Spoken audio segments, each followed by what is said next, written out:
बंधू आणि भगिनींनो, प्रियजन हो, पुन्हा एक वार मी आपले येशू ख्रिस्ताच्या नावामध्ये दानियल आणि भविष्यवाणी ह्या मालिकेमध्ये स्वागत करत आहे. आजचा जो संदेश आहे तो 27वा क्रमांकाचा संदेश आहे. संदेश क्रमांक 27, ज्याचं शीर्षक आहे पुस्तक मुद्रित कर. पुस्तक मुद्रित कर.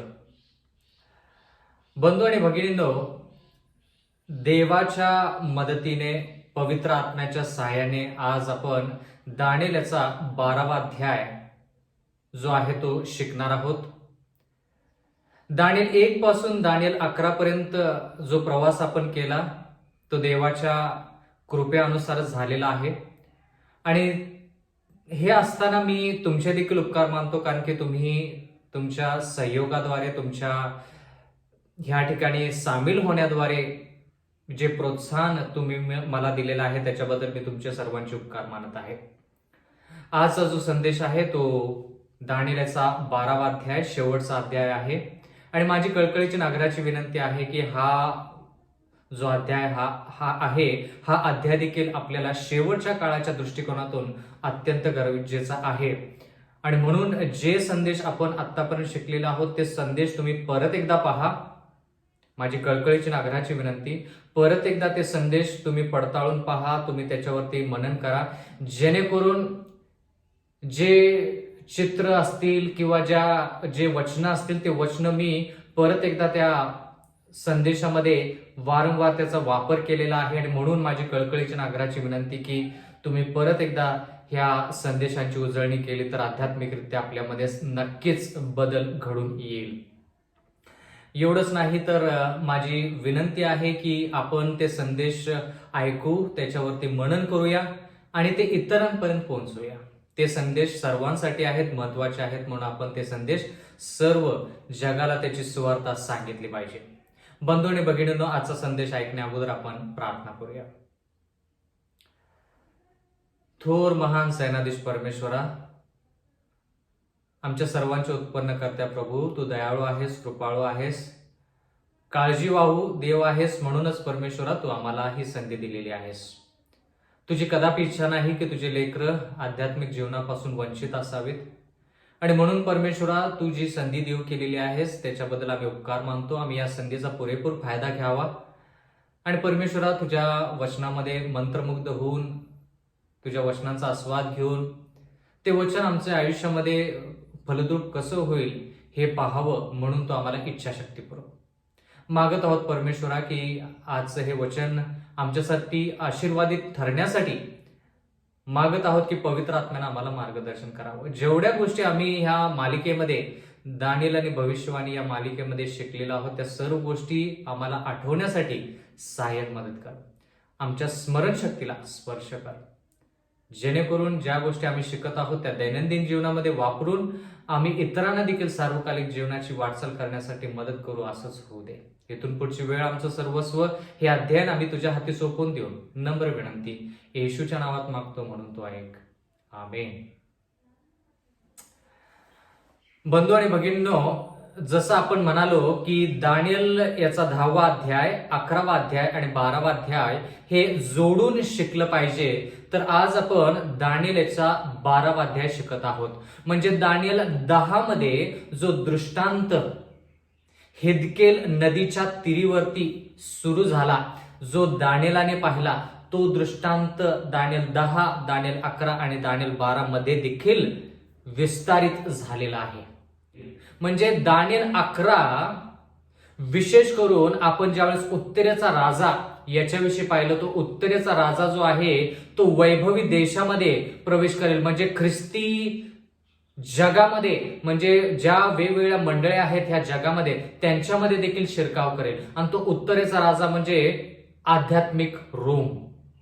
एवढंच नाही तर तो आध्यात्मिकरित्या लोकांना देवाचा जो न्यायनिवाडा सुरू आहे 22 ऑक्टोबर 1844 इसवी सन पासून, त्या न्यायनिवाड्यामध्ये सहभाग लोकांनी घेऊ नये, त्यांचं लक्ष त्या न्यायनिवाड्यापासून विचलित व्हावं, म्हणून तो लोकांच्या अंतःकरणामध्ये जे देवाचं आसन आहे त्या आसनावरती बसू इच्छितो.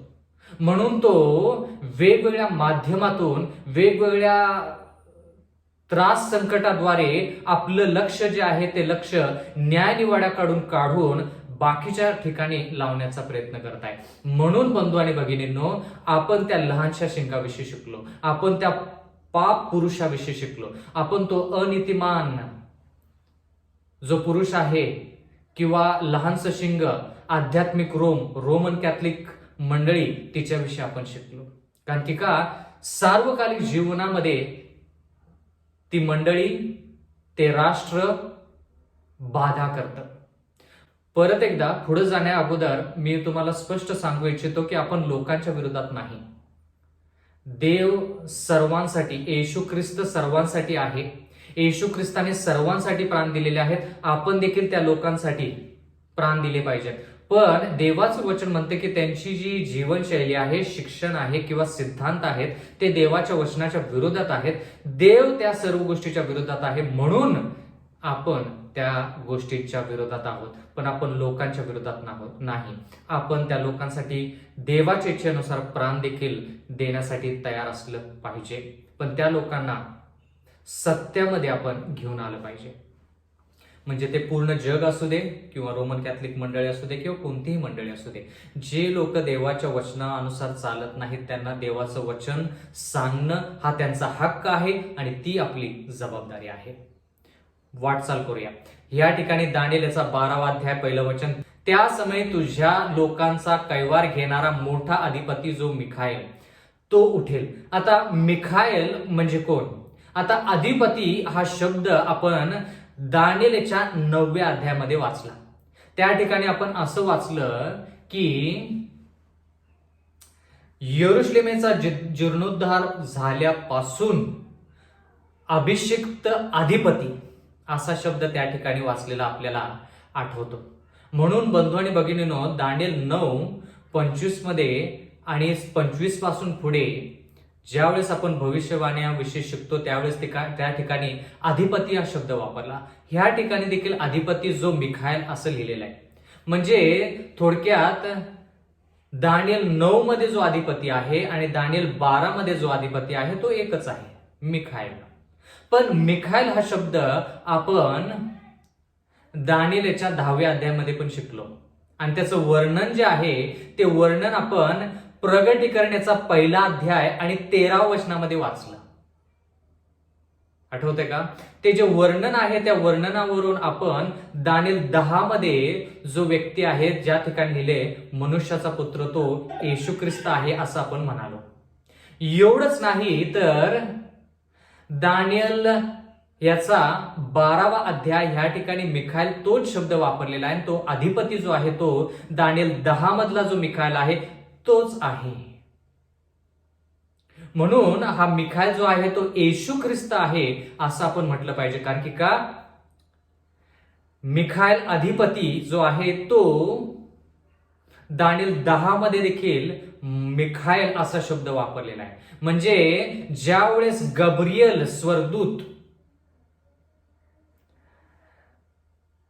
मेदी पारशीच्या राजासंती बोलण्यासाठी आला त्यावेळेस सैतानाचं वर्चस्व त्या राजावरती होतं आणि म्हणून गब्रियल जो आहे तो त्याच्याशी बोलू शकला नाही किंवा त्याच्यावरती प्रभाव पाडू शकला नाही. आणि मग त्या ठिकाणी मिखाएल अधिपती आला आणि त्यानं सैतानाला धमकावून त्या ठिकाणाहून जाण्यास परावृत्त केलं किंवा त्याला पराजित केलं थोडक्यात. आणि त्याच्यानंतर गब्रियल बोलला त्या राजाशी. मग तो मिखाएल जो आहे तो मिखाएल येशू ख्रिस्ताला दर्शवलेला आहे. आणि ह्या ठिकाणी मिखाएल उठेल असं लिहिलेलं आहे. वारंवार आपण दानिएल 11 मध्ये देखील पाहिलं उठेल किंवा उभा राहील किंवा उत्पन्न होईल असे ज्यावेळेस शब्द आपण पाहतो त्यावेळेस नवीन राज्य स्थापन होतं असं आपण म्हणालो.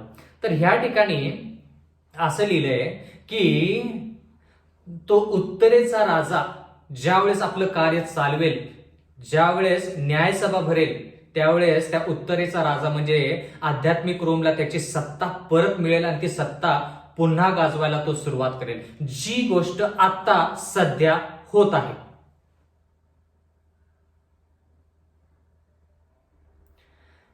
ती गोष्ट होत असताना, जसं आपण म्हणालो की दानिएल 10, दानिएल 11, दानिएल 12 हे जोडून पाहायचे, त्या गोष्टी होत असताना तो आध्यात्मिक रोमचा जो अधिपती आहे, किंवा थोडक्यात तो स्वतःला देव म्हणणारा जो पोप आहे, तो आपलं लक्ष न्यायसभेकडून विचलित करत असताना देवाच्या वचनामध्ये दानिएलला हा दृष्टांत मिळाला की लोकांचा कैवारी जो मिखाएल आहे तो उभा राहील.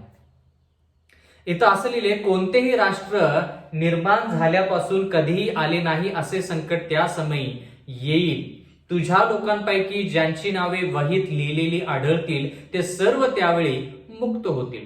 आता येशू ख्रिस्त उभा राहील असं ह्या ठिकाणी लिहिले, कारण की मिखाएल म्हणजे येशू ख्रिस्त. आता हा जो येशू ख्रिस्त आहे, जो दानिएल 9 या अध्यायामध्ये पाहिला, दानिएल 10 या अध्यायामध्ये पाहिला, प्रगटीकरण 1 विशेष करून 13 मध्ये पाहिला, दानिएल 12 मध्ये पाहत आहोत, तो येशू ख्रिस्तच आहे आणि तो येशू ख्रिस्त उभा राहील.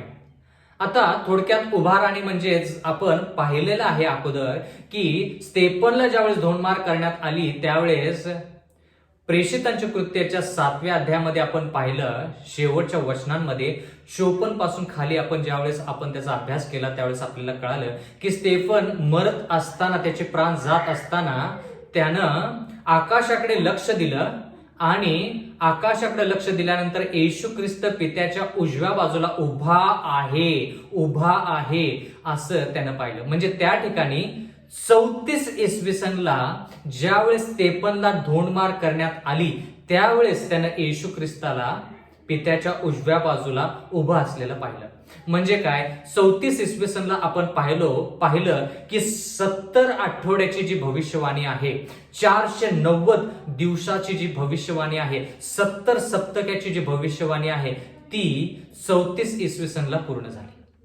457 ख्रिस्तपूर्व 457 ख्रिस्तपूर्वला ती भविष्यवाणी सुरू झाली आणि 70 सप्तके म्हणजे 34 इसवी सनला ती भविष्यवाणी संपली. त्यावेळेस सुवार्ता जी आहे ती यहुद्यांकडे काढून घेऊन ती विधर्मी लोकांकडे गेली. म्हणजे विधर्मी लोक जे देवावरती, येशू ख्रिस्तावरती विश्वास ठेवतील, जो कोणी त्याचवर विश्वास ठेवितो त्याचा नाश होऊ नये तर त्याला सार्वकालिक जीवन प्राप्त व्हावे म्हणून ती सुवार्ता आता 34 इसवी सनला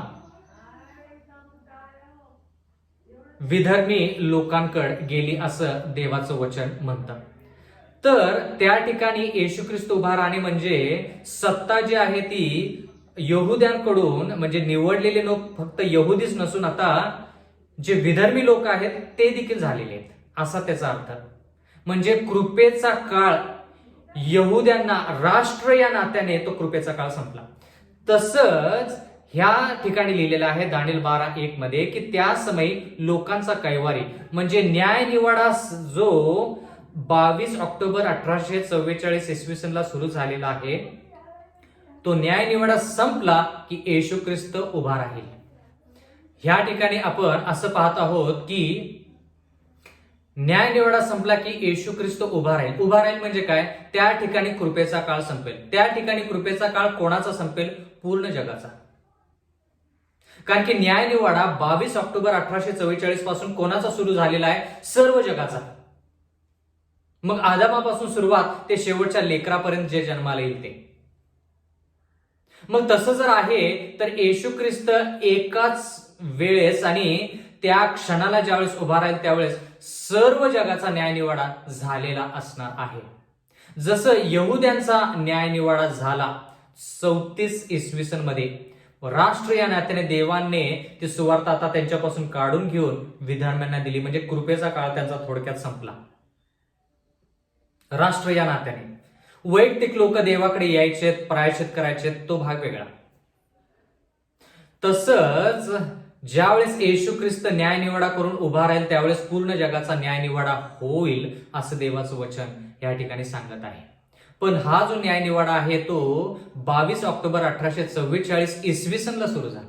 यहुद्यांचा जो कृपेचा काळ संपला तो 34 इसवी सनला संपला. आता हा जो न्यायनिवाडा सध्या जो चालू आहे तो तो न्यायनिवाडा ज्यावेळेस संपेल त्यावेळेस येशू ख्रिस्त उभा राहील. म्हणजे जो पापी आहे तो पापामध्येच राहील, जो पवित्र आहे तो पवित्रतेमध्येच राहील, असं आपण प्रकटीकरणाच्या पुस्तकामध्ये वाचलंच असेल.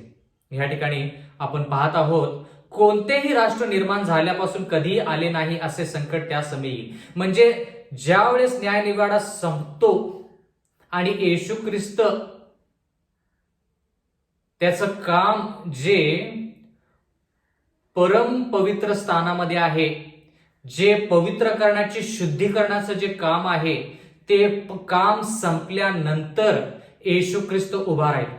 आपण याच्याविषयी मागच्या संदेशामध्ये, अगोदरच्या संदेशामध्ये शिकलो. पवित्र स्थानाचे शुद्धीकरण म्हणजे जुन्या करारामध्ये 7 महिने 9 दिवस काय करत असे, लोकांचे पाप क्षमा करून त्या पापांना त्यांच्यापासून काढून पवित्र स्थानामध्ये टाकलं जायचं. पण 7वा महिना 10वा दिवस जो न्यायनिवाडाचा दिवस जुन्या कराराप्रमाणे असायचा, त्या दिवशी कोणतंही पाप लोक करत नसे. जर ते पाप करत असतील तर त्यांना त्या छावणीतून बाहेर केलं जायचं, त्यांचा त्या समाजातून किंवा त्या यहुदी लोकातून त्यांना बहिष्कृत केलं जायचं. तर तो 7वा महिना 10वा दिवस आपल्यासाठी कधी सुरू झाला तर 22 ऑक्टोबर 1844 इसवी सनला सुरू झाला.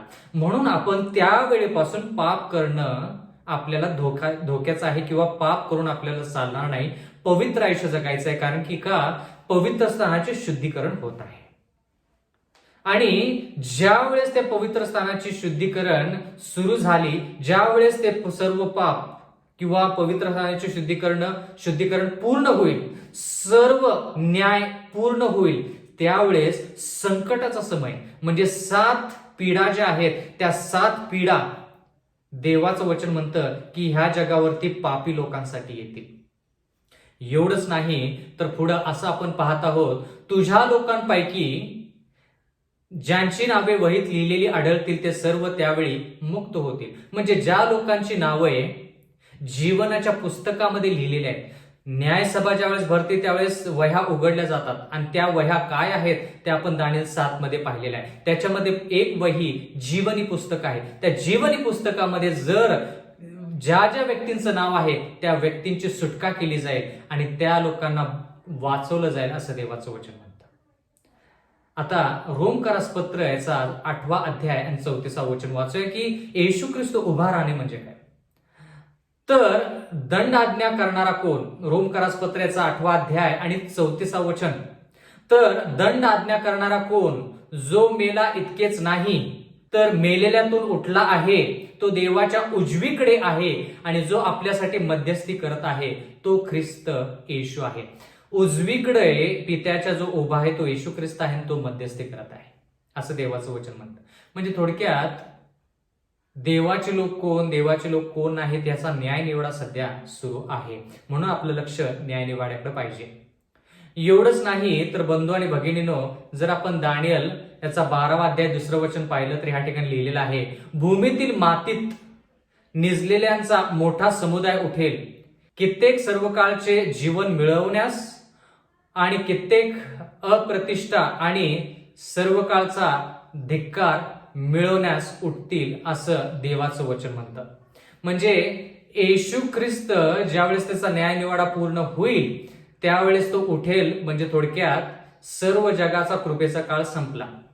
ज्यावेळेस तो येईल त्यावेळेस तो जे लोक ख्रिस्तामध्ये मरून गेलेले आहेत किंवा झोपी गेलेले आहेत त्यांना पहिल्यांदा उठवेल, असं आपण 1 थेसलोनिकरासपत्र याचा 4था अध्याय आणि विशेष करून 13 पासून 17 पर्यंत वाचतो की येशू ख्रिस्त जे त्याच्यामध्ये झोपी गेलेले आहेत त्यांना पहिल्यांदा उठवेल. हे आपण 1 थेसलोनिकरासपत्र याचा 4था अध्याय 13 पासून 17 पर्यंत वाचतो.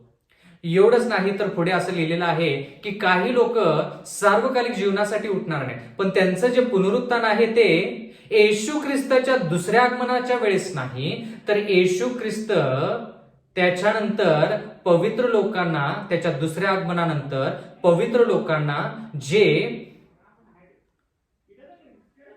निद्रेतून त्यांना उठवलेलं आहे. जे ख्रिस्तामध्ये झोपी गेलेले आहेत त्यांना निद्रेतून उठवलेलं आहे. आणि जे पवित्र लोक येशू ख्रिस्ताच्या दुसऱ्या वेळेस पवित्र लोक जिवंत आहेत त्या सर्वांना घेऊन स्वर्गात जाईल.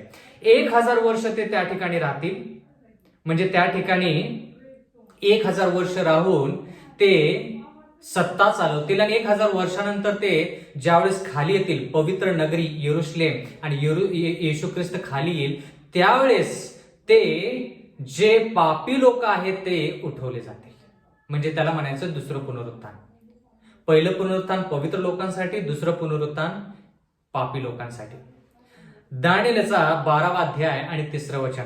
जे सुज्ञ असतील ते अंतराळाच्या प्रकाशासारखे झळकतील. पुष्कळ लोकांना नीतिमत्तेकडे वळवणारे लोक युगानुयुग ताऱ्यांप्रमाणे चमकतील. आता ह्या ठिकाणी असलेले जे सुज्ञ असतील ते, सुज्ञ म्हणजे कोण याच्याविषयी आपण जास्त शिकणार आहोत पुढील वचनामध्ये. पण ह्या ठिकाणी लिहिले आहे ते अंतराळाच्या आकाशातील प्रकाशासारखे झळकतील. आणि ह्या ठिकाणी त्यांना कोणती उपमा दिलेली आहे?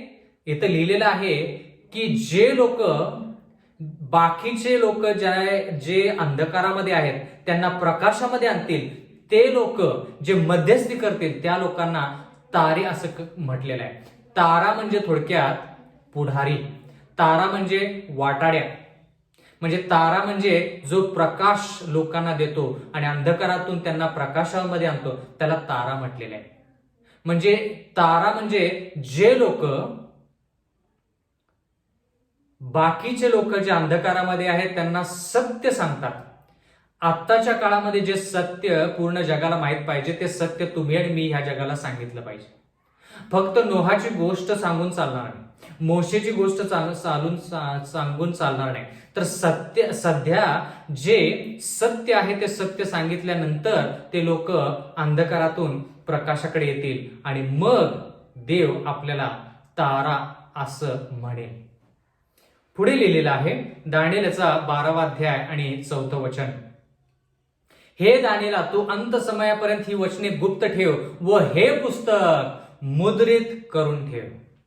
आता मला हे सांगा तुम्ही बंधू आणि भगिनींनो की दानिएलाला सांगितलं की अंत समयापर्यंत. आता अंत समय जो आहे तो आपण दानिएलच्या 11व्या अध्यायामध्ये शिकलो की अंत समय जो आहे तो 1798 इसवी सन पासून सुरू झालेला आहे. त्याला म्हणायचं अंत समय, जे आपण दानिएल 11 मध्ये शिकलेलो आहोत. म्हणजे बंधू आणि भगिनींनो की ह्या ठिकाणी आपण असं पाहत आहोत की दानिएलाला हे पुस्तक मुद्रित करण्यासाठी, गुप्त ठेवण्यासाठी देवाने सांगितलं. कधीपर्यंत? अंत समयापर्यंत. अंत समय म्हणजे काय? 1798 इसवी सन पर्यंत ह्या गोष्टी गुप्त ठेवल्या जातील आणि मुद्रित केल्या जातील. आता कोणत्या गोष्टी गुप्त ठेवायच्या आणि मुद्रित ठेवायच्या? पूर्ण दानिएलचं पुस्तक दानिएल 1 पासून दानिएल 12 पर्यंत सर्व गोष्टी गुप्त, त्या सर्व गोष्टी मुद्रित. असं जर आहे की त्या सर्व गोष्टी गुप्त आणि मुद्रित ठेवायच्या तर त्यातली एकही भविष्यवाणी 1798 इसवी सनच्या अगोदर प्रगट होता कामा नये. म्हणजे ती गोष्ट, ती कोणतीही भविष्यवाणी जी 12 अध्यायामध्ये आहेत त्यामधली कोणतीही भविष्यवाणी लोकांना समजली नसली पाहिजेत. कारण की का? या ठिकाणी दानिएलाला सांगितलेलं आहे की ती गोष्ट गुप्त ठेव, ते पुस्तक गुप्त ठेव आणि मुद्रित कर. पण बंधू आणि भगिनींनो, ह्या ठिकाणी पूर्ण पुस्तक मुद्रित केलेलं नाही, पूर्ण पुस्तक गुप्त ठेवण्यास सांगितलं नाही. विशिष्ट भविष्यवाणी ह्या ठिकाणी गुप्त आणि मुद्रित केलेली आहे. आता दानिएल 2 मध्ये ज्या गोष्टी नबुकदनेझर राजाने स्वप्नामध्ये पाहिल्या त्याच गोष्टी दानिएलाने पाहिल्या, त्या गोष्टी दानिएलाला कळाल्या आणि दानिएलाने त्याचा अर्थ सांगून राजाला भविष्यामध्ये काय आहे हेही सांगितलं. दानिएल 7चा विचार करूया. दानिएल 7 मध्ये देखील त्या गोष्टी ज्या दानिएलाला मिळाल्या, प्रगट झाल्या, तर सर्व गोष्टी त्याला कळाल्या. दानिएल 8:14 2300 दिवस आणि मग पवित्र स्थान शुद्ध होईल, ही भविष्यवाणी दानिएलाला गुप्त ठेवावी म्हणून सांगण्यात आलं आणि ती मुद्रित देखील केली. म्हणजे अंत समयापर्यंत 2300 वर्षाची जी भविष्यवाणी आहे ती भविष्यवाणी जरी लोकांनी अभ्यास केला तरी देखील 1798 इसवी सनच्या अगोदर ती कोणालाही कळणार नाही. पावलाला पण कळणार नाही. योहान ज्यानं प्रगटीकरण लिहिलं त्यालाही कळणार नाही. पेत्र, बाकीचे शिष्य त्यांनी जरी त्या दानिएल पुस्तकाचा अभ्यास केला, त्यांच्या काळामध्ये ते दानिएलाचं पुस्तक होतं, त्यांना देखील ती भविष्यवाणी कळणार नाही. का? ती भविष्यवाणी जी आहे 2300 दिवसाची, ती फक्त भविष्यवाणी मुद्रित केलेली आहे, गुप्त ठेवलेली आहे. आणि ती गुप्त ठेवलेली भविष्यवाणी कधीपर्यंत गुप्त, कधीपर्यंत मुद्रित? अंत समयापर्यंत, म्हणजे 1798 इसवी सन पर्यंत. दानिएल याचा 12वा अध्याय आणि 4थं वचन आपण पुढे वाचूया. पुष्कळ लोक इकडून तिकडे फिरतील व ज्ञान वृद्धी होईल. म्हणजे देवाचं वचन म्हणतं की 1798 नंतर लोक पुढं पाठीमागं देवाचं वचन ऐकण्याकरिता, देवाचं वचन समजून घेण्यासाठी धावपळ करतील. आणि त्या वेळेस म्हणजे 1798 इसवी सनच्या नंतर जे लोक, बंधू आणि भगिनींनो, या ठिकाणी आपण असं पाहत आहोत की जे लोक 1798 इसवी सन पासून पुढे पाठीमागं धावपळ करतील, देवाचं ज्ञान प्राप्त करण्याचा प्रयत्न करतील, फक्त त्यांना ही भविष्यवाणी कळेल. पूर्ण पुस्तक गुप्त ठेवलेलं नाही, सर्व भविष्यवाण्या मुद्रित केलेल्या नाहीत. विशिष्ट पुस्तकाचा भाग, विशिष्ट भविष्यवाणी गुप्त ठेवलेली आहे आणि मुद्रित केलेली आहे. ती म्हणजे 2300 दिवस किंवा वर्ष त्याची भविष्यवाणी. आता दानिएल याचा 12वा अध्याय आणि 5वं वचन. मग मी दानिएलाने पाहिले तेव्हा दुसरे 2 पुरुष, एक नदीच्या ह्या तीरास व दुसरा त्या तीरास असे उभे होते. आता ह्या ठिकाणी नदीच्या तीरास 2 पुरुष उभे आहेत असं दानिएलानं पाहिलं. कोणत्या नदीच्या तीरास? दानिएल 10 मध्ये जर आपण पाहिलं तर दानिएल 10 मध्ये आपण पाहिलं की हेदकेल नदीवरचा जो दृष्टांत आहे, हेदकेल नदीच्या तीरावरचा जो दृष्टांत आहे, तोच दृष्टांत दानिएल 12 मध्ये पुढे वाटचाल करत आहे असं आपल्याला पाहायला मिळतं. म्हणजे दानिएल 10 मध्ये हेदकेल नदीच्या तीरास जो दानिएलला दृष्टांत मिळाला, तोच संदर्भ ह्या ठिकाणी दानिएल सांगत आहे, म्हणत आहे की 2 पुरुष, एक पुरुष ह्या तीरास आणि दुसरा पुरुष नदीच्या त्या तीरास. कोणती नदी? हेदकेल नदी. म्हणून म्हटलं की दानिएल 10, दानिएल 11 आणि दानिएल 12 हे वचन आणि हे जे अध्याय आहेत, हे अध्याय आपण एकत्रित पाहिले पाहिजेत, जोडून पाहिले पाहिजेत, कारण की तो एकच दृष्टांत आहे. दानिएल 12:6. तेव्हा तागाची वस्त्रे ल्यालेला जो पुरुष त्या नदीच्या पाण्यावर होता, त्याला त्यातल्या एकाने विचारले, ह्या अद्भुत गोष्टींची समाप्ती होण्यास किती अवधी आहे? ह्या अद्भुत गोष्टी होण्यास किंवा समाप्त होण्यास किती अवधी आहे? म्हणजे कोणत्या गोष्टी समाप्त होण्यास, कोणत्या गोष्टी ह्या ठिकाणी संपण्यास? बंधू आणि भगिनींनो, अशा प्रकारचा प्रश्न तुम्ही ह्याच्या अगोदर कधी ऐकला का? ह्या अद्भुत गोष्टींची समाप्ती होण्यास किती अवधी आहे, म्हणजे ह्या गोष्टी कधी होतील? आठवतं का दानिएल याचा 8वा अध्याय 13व वचन? त्या ठिकाणी प्रश्न विचारलेला आहे.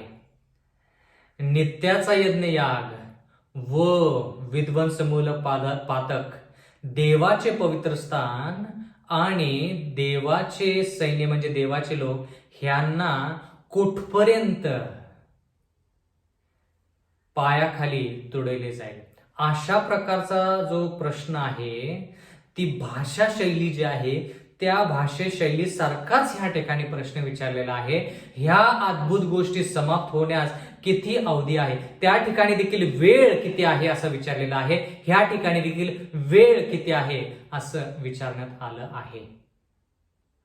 दानिएलचा 12वा अध्याय आणि 7वं वचन. तागाची वस्त्र ल्यालेला जो पुरुष नदीच्या पाण्यावर होता, त्याने आपला उजवा हात व डावा हात आकाशाकडे वर करून जो सदाजीवी त्याची शपथ वाहून म्हटल्याचे मी ऐकले. 1 समय, 2 समय व अर्धा समय एवढा अवधी आहे. पवित्र प्रजेच्या बलाचा चुराडा करण्याचे संपले तेव्हा ह्या सर्व गोष्टी पूर्ण होतील.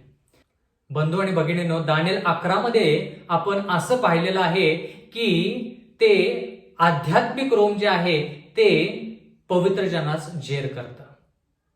मग ह्या ठिकाणी तोच प्रश्न विचारलेला आहे, कारण की दानिएल 11 आणि दानिएल 12 हे जे अध्याय आहेत हे जोडून पाहिजे आहेत. ह्या ठिकाणी तोच प्रश्न विचारलाय की हे कुठपर्यंत चालेल, म्हणजे देवाच्या लोकांचा छळ कुठपर्यंत होईल. पण ह्या ठिकाणी एक काळ, दोन काळ, अर्धा काळ, म्हणजे थोडक्यात एक समय, दोन समय आणि अर्धा समय असे शब्द वापरलेले आहेत. दानिएल 7:25 मध्ये आपण हे पाहिलं की आध्यात्मिक रोम देवाच्या पवित्र स्थानावरती, देवाच्या लोकांवरती त्रास संकट आणतं. त्यामध्ये आपण एक काळ, दोन काळ आणि अर्धा काळ असे शब्द पाहिलेले आहेत दानिएल याच्या 7व्या अध्यायामध्ये. दानिएल 12 मध्ये त्याच गोष्टी एक समय, दोन समय आणि अर्धा समय असं वापरलेलं आहे. याच्या व्यतिरिक्त प्रगटीकरण याच्या 11व्या अध्यायामध्ये देखील ह्याच गोष्टीविषयी नमूद केलेलं आहे. प्रगटीकरण 12 मध्ये देखील ह्याच गोष्टीविषयी नमूद केलेलं आहे. म्हणून मला हे तुम्हाला सांगायचं आहे की एक काळ, दोन काळ आणि अर्धा काळ, किंवा एक समय, दोन समय आणि अर्धा समय, ही जी अवधी आहे, ही जी कालावधी आहे ती आध्यात्मिक रोमची आहे. जर ह्या सर्व गोष्टींची बेरीज केली तर आपल्याला एका वर्षामध्ये जर 360 दिवस आहेत, 2 वर्षामध्ये जर 720 दिवस आहेत, अर्ध्या वर्षामध्ये जर 180 वर्ष आणि दिवस आहेत, तर ह्या सर्वांची बेरीज केली तर आपल्याला 1260 दिवस म्हणजे 1260 वर्ष मिळते. आणि हे 1260 वर्ष म्हणजे 538 इसवी सन पासून 1260 वर्ष मोजली तर आपण 1798 इसवी सन पर्यंत पोहोचतो. आता ही भविष्यवाणी ह्या ठिकाणी का नमूद केली? कारण की देवाला वारंवार ह्या ठिकाणी सांगायचं आहे की दानिएल हे पुस्तक जे मुद्रित झालेलं आहे आणि गुप्त ठेवलेलं आहे ते कधी उघडेल? ज्या वेळेस 1798 इसवी सनला अंतचा समय सुरू होईल, त्या अंतच्या समयामध्ये किंवा अंतच्या समयानंतर ही भविष्यवाणी, जे 2300 दिवसाची भविष्यवाणी आहे, ती भविष्यवाणी लोकांना समजेल. दानिएलचा 12वा अध्याय आणि 8वं वचन, मी हे ऐकले पण समजलो नाही. तेव्हा मी म्हणालो, हे माझ्या स्वामी, ह्या गोष्टींचा परिणाम काय? म्हणजे थोडक्यात दानिएलाला देखील 2300 दिवसाची जी भविष्यवाणी आहे ती भविष्यवाणी जशी पाहिजे तशी समजली नाही. त्यांनी जरी दृष्टांत पाहिला असला तरी देखील, कारण की दानिएलाला पण ते सांगितले की दानिएल, तुझी जरी भविष्यवाणी असली तर ती गुप्त आणि मुद्रित करण्यात आलेली आहे. दानिएलचा 12वा अध्याय आणि 9वं वचन, तो म्हणाला, हे दानिएला, तू आपला स्वस्थ राहा, कारण अंत समयापर्यंत ही वचने गुप्त ठेवून ती मुद्रित केली आहेत. गुप्त ठेवून मुद्रित केलेली आहेत. देवाच्या वचनामध्ये लिहिलंय की अंत समयापर्यंत, म्हणजे 1798 इसवी सन पर्यंत ह्या गोष्टी गुप्त ठेवलेल्या आहेत. म्हणजे त्या गोष्टी लोकांनी वाचल्या तरी त्या लोकांना समजणार नाहीत. आणि मुद्रित केलेले, गुप्त ठेवून मुद्रित केलेले आहेत, म्हणजे त्याचा उलगडा कोणालाही 1798 इसवी सन पर्यंत करता येणार नाही आणि करू शकणार नाहीत. म्हणजे थोडक्यात देवाला ही जी भविष्यवाणी आहे, ही भविष्यवाणी शेवटच्या लोकांनी समजून घ्यावी म्हणून ते शेवटच्या लोकांसाठी आहे. आता आपण म्हणतो ना, देवाचं वचन जे आहे ते देवाचं वचन आपण वाचलं पाहिजे, त्यामध्ये आपल्याला सर्व गोष्टीचा उलगडा होतो. पण देव म्हणतो की ह्या गोष्टींचा उलगडा 1798 इसवी सनच्या नंतर होणार. म्हणजे थोडक्यात जर तुम्ही आणि मी 2300 दिवसाची जी भविष्यवाणी शिकलेलो आहोत, ती भविष्यवाणी जर आपण 1798 इसवी सनच्या अगोदर शिकण्याचा प्रयत्न केला असता तर आपण अपयशी ठरलो असतो, आपल्याला त्याच्यामध्ये यश मिळालं नसतं. आपण 1798 इसवी सनच्या नंतरचे लोक आहोत म्हणून ती भविष्यवाणी आपल्याला प्रगट झालेली आहे आणि ती भविष्यवाणी तुम्ही आणि मी शिकत आहे आणि आत्मसात करत आहे. म्हणजे मला हे देवाच्या वचनामध्ये किती सत्य आहे. ज्या गोष्टी देव सांगतो त्या गोष्टी देव बरोबर करतो. दानिएलचा 12वा अध्याय आणि 10वं वचन, पुष्कळ लोक आपणास शुद्ध व शुभ्र करतील, ते स्वच्छ होतील. आता ह्या ठिकाणी लिहिलेलं आहे, पुष्कळ लोक आपणास शुद्ध व शुभ्र करतील. कसे? आठवतं का शुद्ध आणि शुभ्र शब्द? आपण शिकलो दानिएल 11 मध्ये की खूप लोक शुद्ध आणि शुभ्र होईपर्यंत त्रास संकट देवाच्या लोकांवरती येईल. दानिएलचा 11वा अध्याय विशेष करून. का? कारण की देवाला ह्या 1260 वर्षाच्या द्वारे लोकांना शुद्ध आणि शुभ्र करायचं आहे. कशासाठी शुद्ध आणि शुभ्र करायचं आहे? कारण की 1798 इसवी सन नंतर 1798 इसवी सनच्या नंतर न्यायनिवाडा सुरू होणार आहे. तर त्या न्यायनिवाड्याची जर तयारी लोकांची झाली पाहिजे तर त्यांना 1260 वर्ष जे आहेत त्याच्यामध्ये त्रास संकट, क्लेश, अरिष्ट या सर्व गोष्टीतून जावं लागेल आणि ते त्याच्याद्वारे शुद्ध होतील. जोपर्यंत आयुष्यामध्ये त्रास संकट येत नाहीत बंधू आणि भगिनींनो, तोपर्यंत आपण पापापासून आपल्याला शुद्ध होता येत नाही, आपल्याला शुभ्रता मिळत नाही. म्हणून त्रास संकट ख्रिस्ती आयुष्यामध्ये अत्यंत गरजेचे आहेत. जसा श्वासोश्वास आपल्याला शारीरिक जीवनासाठी गरजेचा आहे, तसे त्रास संकट आपल्या आयुष्यासाठी, आध्यात्मिक जीवनासाठी फार गरजेचे आहेत. आणि देवाचं वचन म्हणतं की आध्यात्मिक रोमच्या सत्तेखाली पवित्र लोक त्यांचा जेर होईल आणि त्या त्रास संकटाद्वारे ते शुद्ध आणि शुभ्र होतील, जेणेकरून 22 ऑक्टोबर 1844 इसवी सनला ज्यावेळेस न्यायनिवाडा सुरू होईल त्यावेळेस त्या ठिकाणी ते शुभ्र आणि शुद्ध असे असतील. एवढंच नाही तर पोपची जी सत्ता आहे, जसं आपण शिकलो, ती पोपची सत्ता न्यायनिवाडा सुरू झाला की परत त्याला ती प्राप्त होईल. 1798 इसवी सन मध्ये पोपला फ्रान्सच्या राजाने किंवा सैन्यापतीने बंदी म्हणून घेऊन गेला. त्याची सत्ता थोडी काळ निघून गेली, पण पोपची सत्ता त्याला परत न्यायनिवाड्याच्या काळामध्ये मिळणार आहे. त्या काळामध्ये देखील छळ आहे. ते छळ आणि त्रास संकट कशासाठी? की आपल्यामध्ये शुद्धता यावी, शुभ्रता यावी, म्हणजे थोडक्यात आपण पवित्र आयुष्य जगावं. या ठिकाणी असं लिहिलेलं आहे, पुष्कळ लोक आपणास शुद्ध व शुभ्र करतील, ते स्वच्छ होतील, पण दुर्जन दुर्वर्तन करतील. दुर्जनांपैकी कोणाला समज मिळणार नाही. म्हणजे जे लोक देवाच्या वचनाच्या विरोधात आहेत, देवाचं अनुकरण करण्याची त्यांना इच्छा नाही, देवाचं वचन म्हणते की त्या लोकांना ह्या गोष्टी समजणार नाहीत. त्या लोकांना ह्या गोष्टी समजणार नाहीत. वाचणे वेगळं आणि फक्त म्हणणे की ठीक आहे 457 ख्रिस्तपूर्वला 2300 दिवस सुरू झाले आणि 22 ऑक्टोबर 1844 इसवी सनला 2300 दिवस संपले आणि त्यानंतर न्यायनिवाडा सुरू झाला. हे बोलणं वेगळं, ज्ञान वेगळं आणि समज म्हणजे थोडक्यात ते आचरणामध्ये आणणं हे वेगळं. दुर्जन लोक ही गोष्ट समजू शकतील. आता बेरीज आहे, बेरीज कोणी करू शकेल.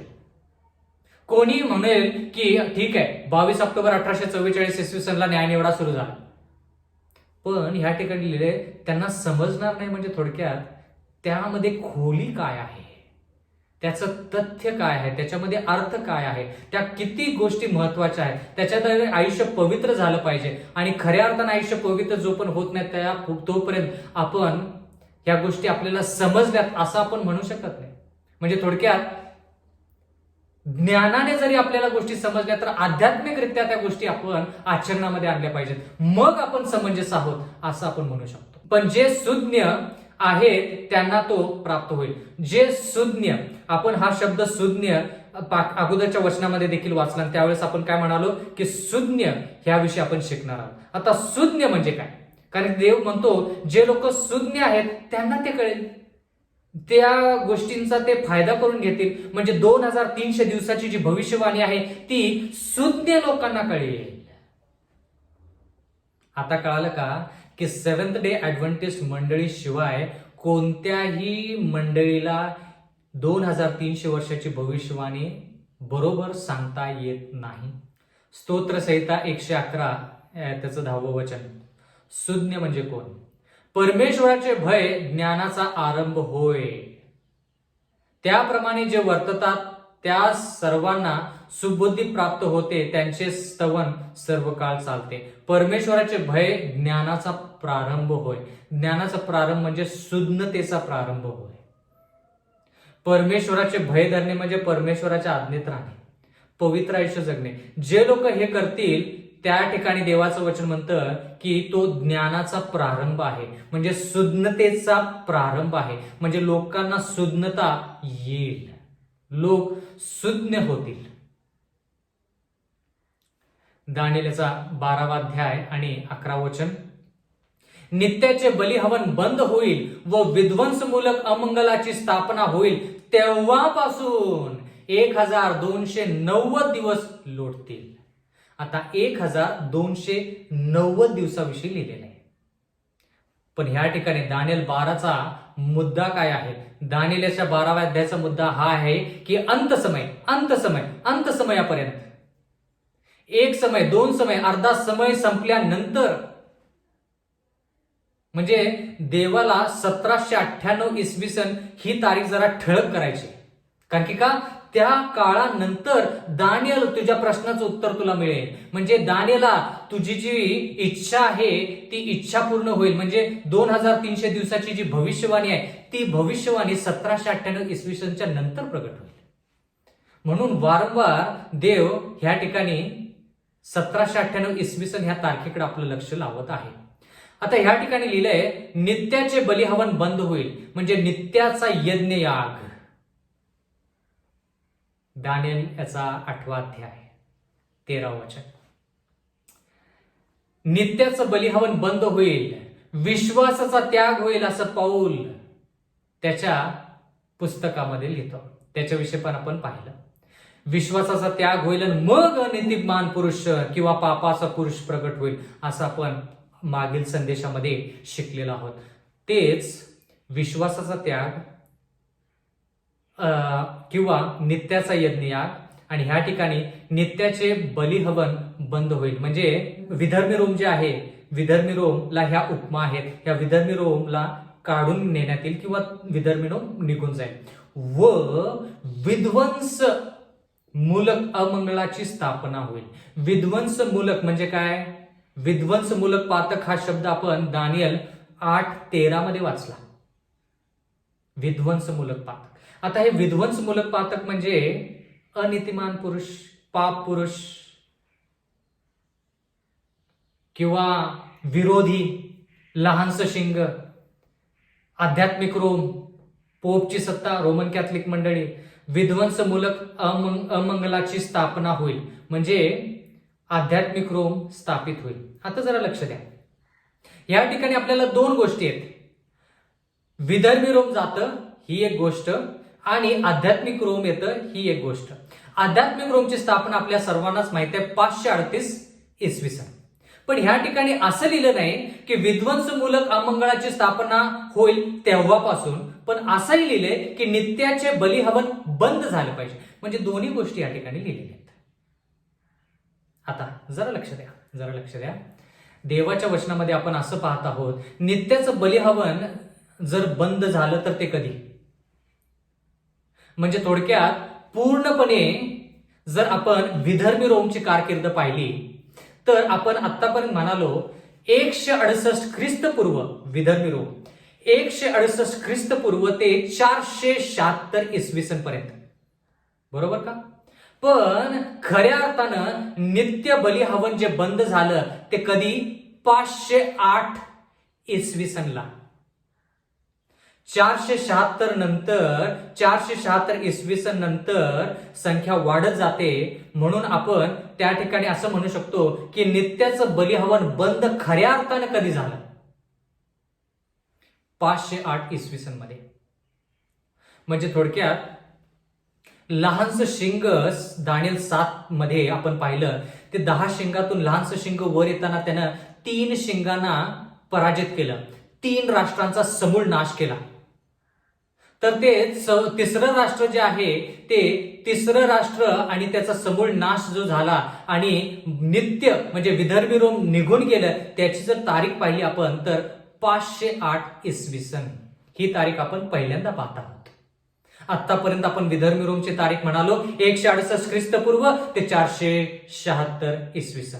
पण आता नित्याचे बली हवन बंद झाले पाहिजे असा मुद्दा या ठिकाणी.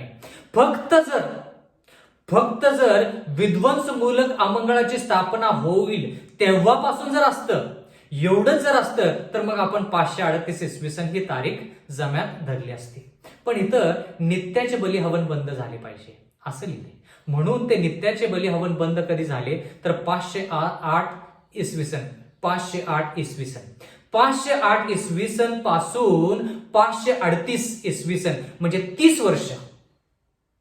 508 इसवी सन पासून 538 इसवी सन पर्यंत 30 वर्ष आध्यात्मिक रोम हे राज्य आहे हे दाखवण्यासाठी 30 वर्ष लागली. स्थापन होण्यासाठी 30 वर्ष लागली.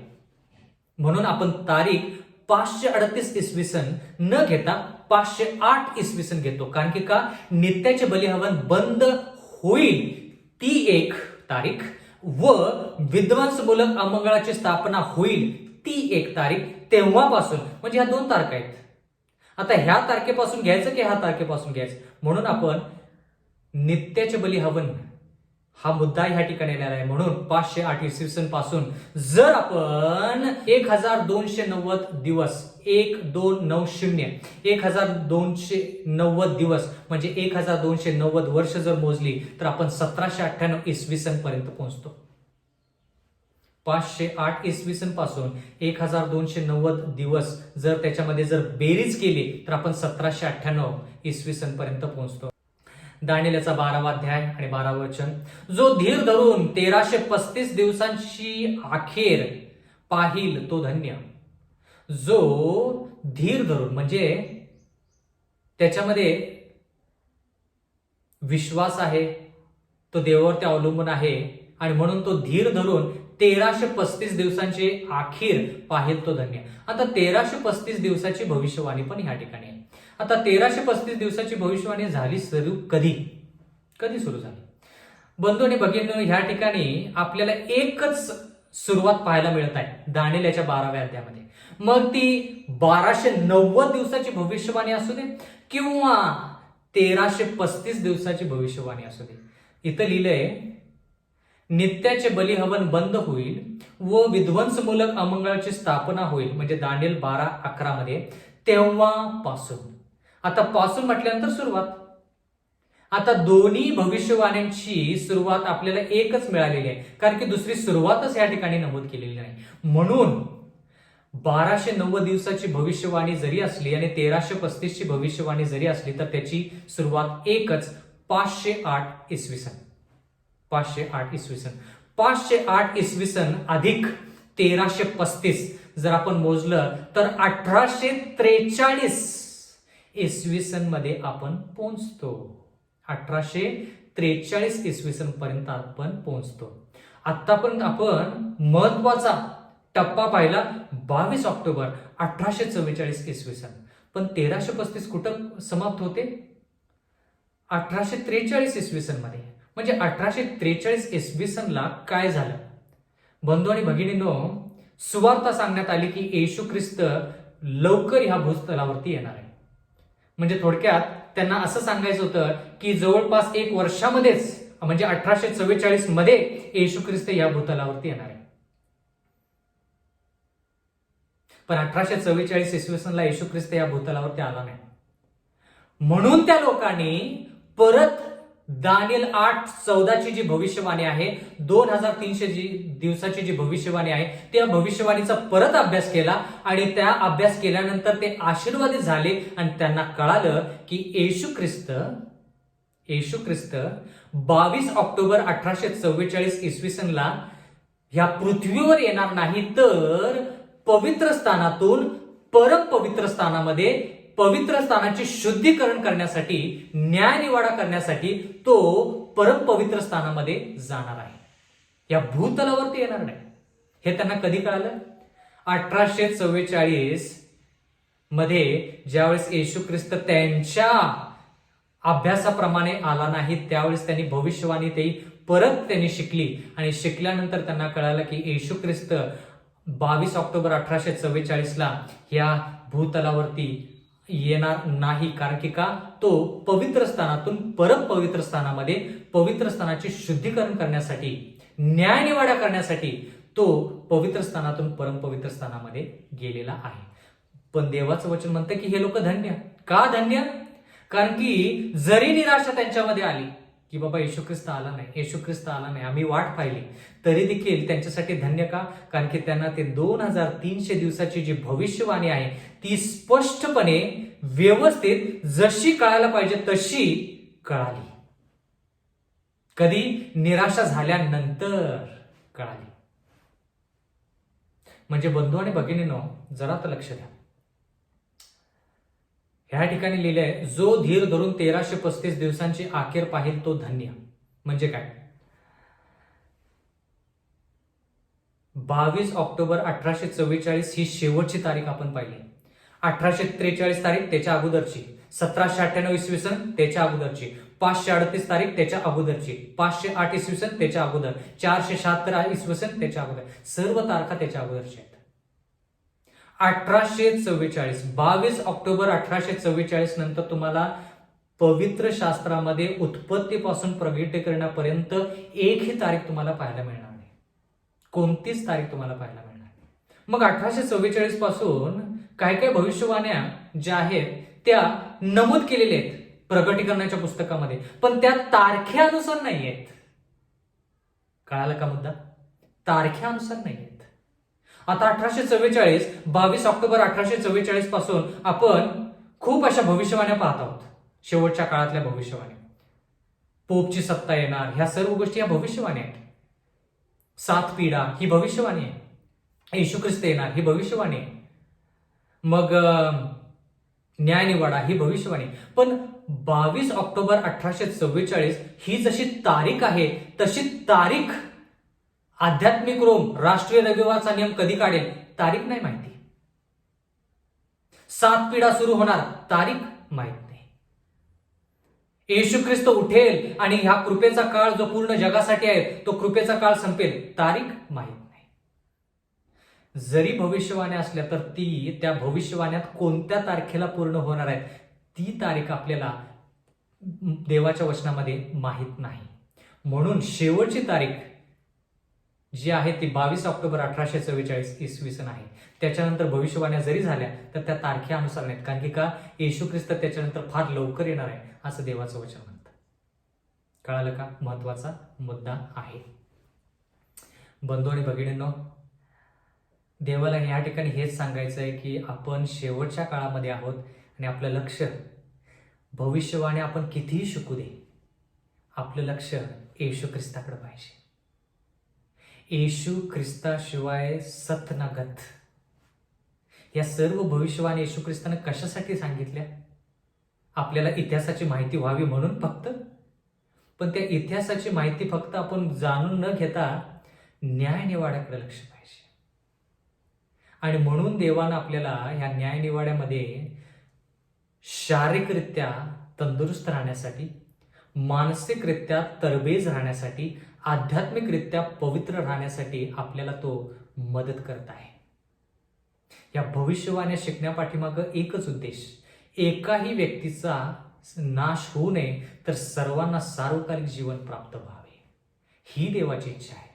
म्हणून दानिएल 1 मध्ये जरी एवढ्या खोल गोष्टी आपण शिकलो नाही तर त्या ठिकाणी शारीरिक तंदुरुस्ती गरजेची आहे असं देवाला सांगायचंय. म्हणून बंधू आणि भगिनींनो, दानिएल हे 12 अध्याय जे आहेत ते 12 अध्याय फार महत्वाचे आहेत. जो सुज्ञ आहे त्यालाच त्या कळतील. ज्याला देवाचं अनुकरण करायची इच्छा आहे त्यालाच त्या गोष्टी कळतील. बाकीच्यांना हे संख्या बेरीज वगैरे करून त्यांना कळेल, पण आध्यात्मिक जीवनामध्ये बदल नाही घडून येणार. इच्छा पाहिजे, देवासारखं होण्याची इच्छा पाहिजे. म्हणजे देवासारखं म्हणजे चरित्रानुसार देवासारखं होण्याची इच्छा पाहिजे. दानिएलचा 12वा अध्याय 13व वचन, शेवटचं वचन. तथापि अंतापर्यंत तू जाऊन स्वस्थ राहा, म्हणजे तुला आराम मिळेल आणि तू युगाच्या समाप्तीस आपले वतन प्राप्त करून घेण्यास उठशील. देवाच्या वचनामध्ये असं लिहिलंय की दानिएल त्यानं स्वस्थ राहावं, त्यानं विश्रांती घ्यावी आणि युगाच्या समाप्तीस त्याला आपले वतन प्राप्त होईल. त्याला वतन प्राप्त होईल म्हणजे जे वचनं त्याने लिहिलेले आहेत, जी भविष्यवाणी त्यानं पाहिलेली आहे, 2300 दिवसाची भविष्यवाणी, ती भविष्यवाणी उघडली जाईल, प्रकाशित होईल आणि दानिएलाला त्याचं वतन प्राप्त होईल. म्हणजे काय? ती भविष्यवाणी अशीच त्याच्या संती मातीस मिळणार नाही. दानिएल जरी मातीस मिळाली, दानिएल जरी मृत्युमुखी पडला, तरी देवानं त्याला सांगितलंय की तू जरी 1798 इसवी सन नंतर मातीमध्ये जरी असशील किंवा मातीस मिळालेली आहे, तू मृत स्थितीमध्ये जरी असशील तरी तुझं पुस्तक उघडलं जाईल. म्हणजे तुला वतन प्राप्त होईल. ज्याच्यासाठी तू धडपड केलीस, तू जिवंत जरी नसलास तरी तुझं वतन तुला प्राप्त होईल. तो एक भाग. दुसरा भाग म्हणजे स्वतः दानिएलाचा न्यायनिवाडा 22 ऑक्टोबर 1844 इसवी सनच्या नंतर होईल, हेही ह्या ठिकाणी नमूद केलेलं आहे. त्याचा अर्थ देखील वतन. वतन म्हणजे थोडक्यात जरी दानिएल मृत्युमुखी असला, सध्या कबरेमध्ये असला, तरी देखील त्याचा न्यायनिवाडा नक्कीच होईल. बंधूंनी भगिनीनो, हे वचनं जे आहेत, ही वचनं परत एकदा तुम्ही कृपा करून हात जोडून विनंती आहे की जेवढे संदेश तुम्ही ऐकलेले आहेत ते कृपा करून परत एकदा त्याची उजळणी करा. म्हणजे जे संदेश तुम्ही पाहिलेले आहेत ते संदेश परत पहा. ते संदेश तुम्ही परत पहा, परत उजळणी करा. तुमच्या आयुष्यामध्ये नक्कीच देव बदल करून आणेल. माझी हीच ईश्वरचरणी प्रार्थना आहे. आपण प्रार्थना करूया. सर्वसमर्थ जिवंत परमेश्वर देवा, उपकार मानतो. या दानिएल पुस्तकाद्वारे आम्हाला तू दाखवून दिलेला आहेस की तू आम्हाला सार्वकालिक जीवन देऊ इच्छितोस आणि म्हणून सार्वकालिक जीवनामध्ये ज्या ज्या गोष्टी बाधा आणत आहेत त्या सर्व गोष्टी परमेश्वरा तू आम्हाला सांगण्याचा प्रयत्न करत आहे, जेणेकरून आम्ही या गोष्टी शिकून फक्त ह्याच्यावरती केंद्रित न राहता परमेश्वरा तुझ्यावरती जो कोकरा वधलेला आहे आमच्या पापासाठी त्याच्यावरती जास्त लक्ष ठेवण्यासाठी आम्हाला सहाय्य मदत कर. परमेश्वरा, एवढ्या सर्व गोष्टी तू आम्हाला शिकवलेल्या आहेस, एवढी वेळ तू आम्हाला देव केलेली आहेस, एवढ्या संध्या तू आम्हाला दिलेल्या आहेस. म्हणून विनंती करत आहोत परमेश्वरा की ह्यातील एकही व्यक्ती जो कोणी हा संदेश ऐकेल, वाचेल, मनन करेल, अध्ययन करेल, त्यानुसार चालेल, परमेश्वरा त्या एकही व्यक्तीचा नाश होऊ नये तर सर्वांना सार्वकालिक जीवन प्राप्त व्हावे. ही विनंती आम्ही येशूच्या प्रिय गोड नावात मागतो, म्हणून तो ऐक. आमेन.